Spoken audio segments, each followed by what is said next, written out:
fortunate up to now. And, of course, for us here in Hollywood who have a subject like this to play with, the temptation is rather great, you know, to glamorize the moon. Now, Mr. Bonestell here, my good friend Chesley, is keeping me straight. He's pinning me down so I can't go wild. Is that right? Well, he's the man who knows how it really... I think he's been there. Have you, Chesley? There's no cheesecake in around, no? No. This is... No, in other words, pretty girls don't come running out. No, but we're trying to make a picture which doesn't glamorize the moon, which is based on scientific fact as we know it, and of all information that is available. And Mr. Bonestell, Mr. Heinlein, they've studied the subject to exhaustion. They know what it's all about on the moon. How did you gain all this knowledge about the moon? Well, just through the years, since I was 10 years old, I've been a student of astronomy, and working in the motion picture business, I realized that you could combine the technique of motion pictures and the methods we use to produce realism in these astronomical effects. You had a series of pictures in Life magazine a while back, didn't you? Yes. On the moon? Yes, I remember on the moon that. And a book. Yes, a book. And a book he just... The Conquest of Space. Conquest of Space. Let's see. Let's hold it this way so that the... Incidentally, I want to get one of those books autographed, too. Incidentally, this looks very much like the rocket we have, the base of which you see here. Yes, it was. The one we just got out of. We have many scenes in the picture which will show the complete rocket. This is only the base of the thing, you see, the bottom of it. But we have many scenes which are done with many tricks that we use to accomplish them. We see the entire rocket really going from the Earth to from the Earth to the moon and back again. Well, that's wonderful.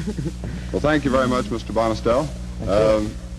Thank you very much. I wonder if you wouldn't like to see some of the other sets that we've used in this picture. On stage 3, we have the interior of the control cabin of this rocket ship. Oh, the rocket ship that we arrived. One thing I'd like to say about Chesley Bonestell, with whom you've just been talking, he's a man who has a supreme gift for painting with complete photographic accuracy and realism, things that nobody has ever seen. If you'll go this way, we'll go over to stage 3 and see some of the other sets there. Could we just sort of look around a few minutes before? Yes, of course. Yeah, let's see if we can get some good pictures of this lava here that we're standing on, these huge cracks here. By all means. That is so real. Yes. We haven't introduced Mr. Colors, who painted this set. Mr. Colors, who painted Mr. Colors. Oh, this is the gentleman that painted I this would like to set. introduce Mr. Kolar, who helped me do this wonderful... How are you, Mr. Hello. Hello. I think We've been admiring your work, should I say. It's beautiful. It's mostly hard labor. All right. And Admiring enthusiasm, your hard of labor. course. It took him 3 weeks to paint, and it has to be good painted, doesn't it? Huh? Yeah, Jake? mostly. Have you done this by yourself? Yes, with the assistance of 2-3 men to lay it in rather, and then I go over it and paint the whole shooting the match finishing touches. to the last rest. Well, it's an amazing realism here, Well, I he's would done say. some wonderful work in the past, and I think he's surpassed himself now in painting. I think it's One of the most terrific. interesting things I have done probably in the motion picture I industry. imagine so. Because it is very serious taken, and most of the co-workers are as serious as you make them right here. Well, I think we get ready now and go over to the other stage with Mr. Fisher. There's one other person I'd like you to meet. All right, fine. good. Duke Goldstone. Hello. Hi, Mr. Goldstone. Duke Goldstone is the cutter or editor of the picture. Oh, he's... You see, when you see a movie on the screen, you think you see continuous action. But what you really see are a whole lot of little pieces of film which are glued together so they make sense. That's his responsibility. And I see. he's the man that leaves a lot of faces on the floor, too. Yeah, this time That doesn't Yes, I bet there'll be some people, you know. The man on the moon that is undoubtedly the was what he man. left on the floor. And all the Selenites and those pretty girls I spoke of that they used to discover in the older pictures, moon pictures. Well, there's a lot of science to that and a lot of just plain hard work, too. Well, a lot of plain hard work, but Mr. Pitchell makes it pretty easy for me. We try There isn't to much shoot cutting, films right? so that it isn't too difficult to put together. Every now and then we create problems. All right, fine. Shall we go over to the other Let's go to stage set now? All right. Right. You'll just go this way?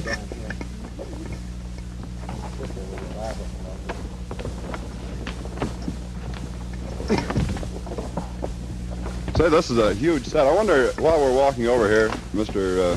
Petchel, if you could give us the dimensions of this stage here. Well, I think this is about... 173 by 120. What was that, Mr. Powell? 173 by 120. 20 170. feet wide, 173 feet long. And it covers the entire stage. That's right.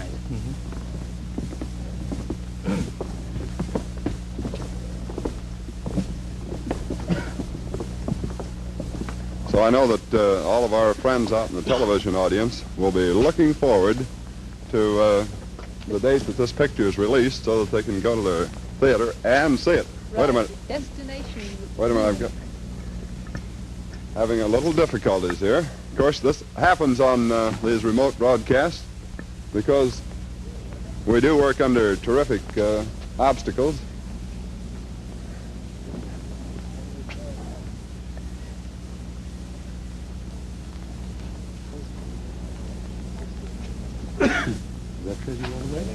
I think I'll find out just a moment, Mr. Petchel. Do we take this mic over there, Johnny?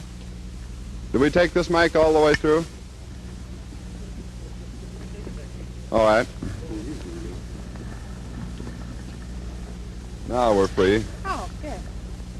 You know, Isn't that's, this wonderful beauty? Mr. Petchel, this is one of the things that makes the City at Night program so interesting, is the difficulties that we have to work under, getting from place to place, distances. Here we're moving probably 100 yards now to another studio. There's one thing I'd like to impress upon you and also upon the television audience, and that is that you didn't accidentally find us working here tonight. We didn't? We came here especially to receive you. Well, we are certainly happy for that. Oh, thank you. Our day began early this morning, Uh-huh. and we were at it for a good 9.5, 10 hours. And then we thought it would be very pleasant to come back this evening and meet you. Well, I'm certainly glad you did. Well, we certainly appreciate it, too. Well, we don't know what might have happened to you if you'd landed on the moon and we weren't there to guide you. We would have been frightened to death, I'll tell you that. You might have fallen into crevices, Probably. got lost in those lava formations.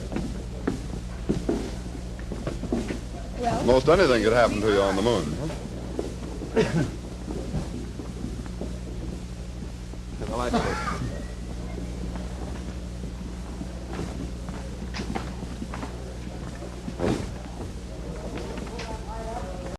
Now then, we'll see all the activity that takes place on a motion picture set. right. You're right behind the scenes now. Say, there was one other question that I wanted to ask Mr. Heinlein. Since he's right here by us, when did you get the idea for this story or this picture, Mr. Heinlein? Well, I've had the interest in space travel for a long time, but I did not by any means originate the idea of a story of a trip to the moon. Uh-huh. Of course, all of you have heard of Jules Verne's trip to the moon story, Uh-huh. but I think one of the more amusing thing than that is that the first contemporary novel about a trip to the moon was written, you'd never believe it, a book called La Voyage à la Lune, The Trip to the Moon, by Cyrano de Bergerac, the man with the nose. He was a novelist writing about trips to the moon, as well as fighting duels about his nose. Say, this is quite a place too, isn't it? It is. Look. All of the things that go into making a motion picture that, well, you people out there that have never had the opportunity to visit a motion picture set, you're going to see a lot of things tonight that will amaze you and may fool you just a little bit, too. Right, I think it's the first time this has ever been televised inside a studio, right? As far as we know, it is. You see what's right behind Mr. Heinlein? Uh-huh. That's the Technicolor camera by which this picture is being photographed. Picture's being made in Technicolor. Uh-huh. And this enormous camera has to move about on the surface of the moon and in the spaceship, which you see up here before you. Where is Mr. Isn't I'd it? like you to Look at meet that. Oh, Mr. Linden, who is photographing the picture. How are you, Mr. Linden? How do you do? Dorothy Gardner, Mr. Linden.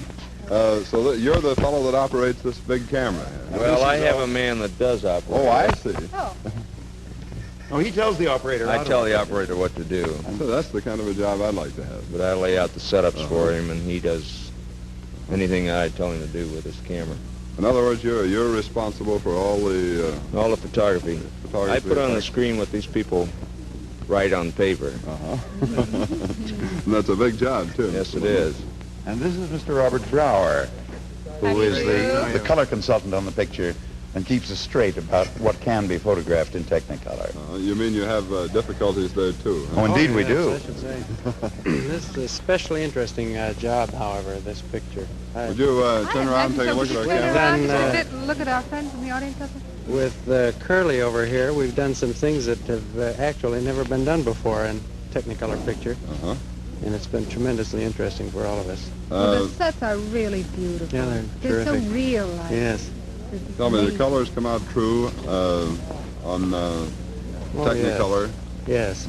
In other words, the blouse that Dorothy is wearing would come out that same shade of green? It would come out green. Unfortunately, our present audience can't see that No, beautiful green. We hope by It's a the light time gray. this picture is out, and you see this picture is in 1960, Uh-huh.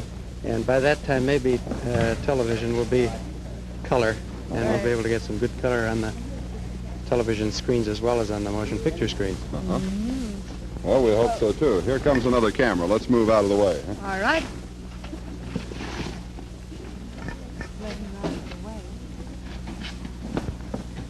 This just gives you a little idea of what the Yes, cameraman... one of what our I- cameramen, they're having a little bit of trouble. Well, as they put it here, it isn't exactly trouble. It's just plain hard work. That's hard labor, Keith. hard labor. Hard labor. Uh-huh. I wonder, Where did Mr. Pitchell go? Mr. Pitchell. Yes, yes. oh, good. What are you going to show us now? I have a gentleman I know you'd like to meet. Where's Gene May? Mr. May. Did you read about I the certainly pilot did. who flew faster than the speed of sound, Hello. 40 feet above the ground? I certainly This did. is he. That was just last week, wasn't it, Gene? Yes. the Matter of fact, most it was recent a week ago last Thursday. That was piercing the supersonic wall, huh? Well, so they say. We, as far as I am concerned, I don't know. I want you to turn around and take a look at our camera for a minute. How long have you been flying, Gene? Well, the first flight I made was in 1926, so that adds up to be approximately 23 years. And how about your family status? Are you a married man?